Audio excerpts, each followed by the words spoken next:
শেয়ারেন আছে তাহলে আমি ভিডিওগুলো আপনাদের পার্কে দিয়ে আমার দিয়ে করি ডিলেট করে ভিডিও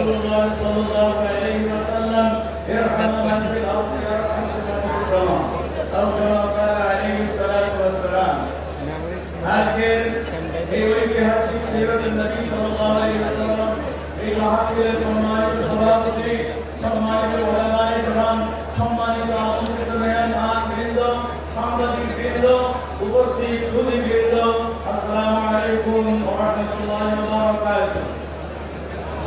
আজকে আমরা যে ময়দানে একত্রিত হতে পেরেছি এই সেই ময়দান যেই ময়দানে প্রথম ইসলামী শিক্ষা ব্যবস্থার আন্দোলন করতে গিয়ে যিনি তাজা রক্ত বিলিয়ে দিয়েছিলেন তিনি হচ্ছেন শহীদ আব্দুল মালিক রাহিমাহুল্লাহ। 1969 তিনি এই ময়দানেই দুর্বৃত্তকারী একদল পাশবিক আপনার পশুত্বের অধিকারী সেই মানুষটাকে আপনার নির্মমভাবে আঘাত করে শহীদ করে দিয়েছিলেন।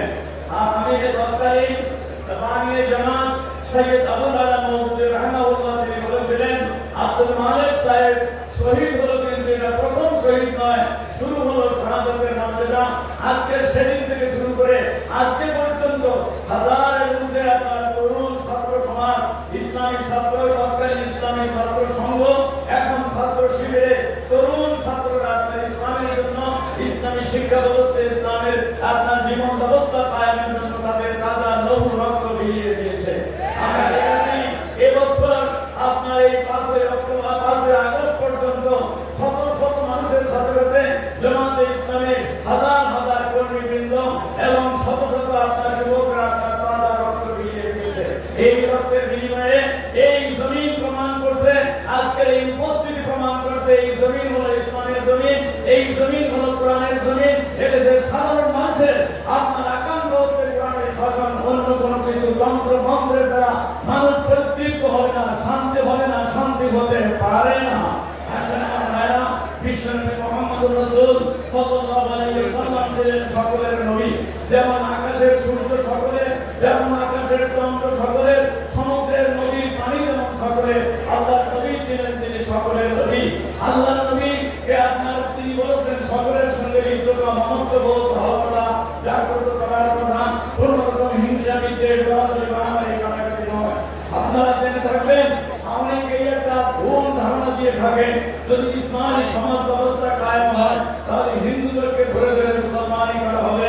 সকলেই ধরে বলেন নাউযুবিল্লাহ, নাউযুবিল্লাহ। অনেকেই মনে করে যদি ইসলামিক সমাজ ব্যবস্থা কায়েম হয়ে যায় তাহলে মুসলমান সকলকে জোর করে মুসলমান বানানো হবে, মসজিদে নেওয়া হবে, গরুর গোশত খাওয়ানো হবে। ষড়যন্ত্র এবং মিথ্যা কথা ও কাল্পনিক কথা হতে পারে না। নবীর সমাজের মধ্যে মুসলমান হিন্দু ছিল, খ্রিস্টানরা ছিল, কিন্তু এমন কোন নবী এবং খ্রিস্টান নাই। আল্লাহর কোরআন বলেছে লা তাসুবুল্লাযীনা ইয়াদউনা মিন দুনিল্লাহি ফায়াসুবুল্লাহ আকুম বিগাইরি ইলম। খবরদার কোন মুসলমানদের দেবদেবীর যারা পূজা করে তাদেরকে তোমরা গালি দিও না। ওদেরকে গালি দিলে ওরা তোমাদের আল্লাহকে গালি দিবে। এর দ্বারা সমাজের শান্তি চলে যাবে, এর দ্বারা মানুষের অশান্তি বেড়ে যাবে। হযরত ওমর রাদিয়াল্লাহু তাআলা যখন খলিফা হয়েছিলেন তিনি বলেছিলেন আমার দেশে কোন মুসলমান যদি কোন মুসলমানের মূর্তির নাক ভেঙে দেয় তাহলে আমি তার শিরচ্ছেদ করে দেব। বোঝা গেল ইসলামের মধ্যে গণতান্ত্রিক পদ্ধতি আছে, ইসলামের মধ্যে সহনশীলতা আছে, পরধর্মের মধ্যে, পরমতের মধ্যে সেখানে একে অপরের সঙ্গে বসবাস করা, সৌহার্দ্যপূর্ণ হৃদ্যতাপূর্ণ সম্পর্ক তৈরি করার সুযোগ রয়েছে। ইসলাম কোন কুটিলতা পঙ্কিলতা নয়, ইসলাম হচ্ছে সার্বজনীন। আসুন আমাদের এই সময় আসছে, আর বেশি সময় দেরি করা নেই।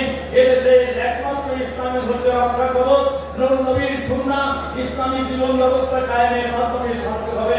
ধর্ম নির্বিশেষে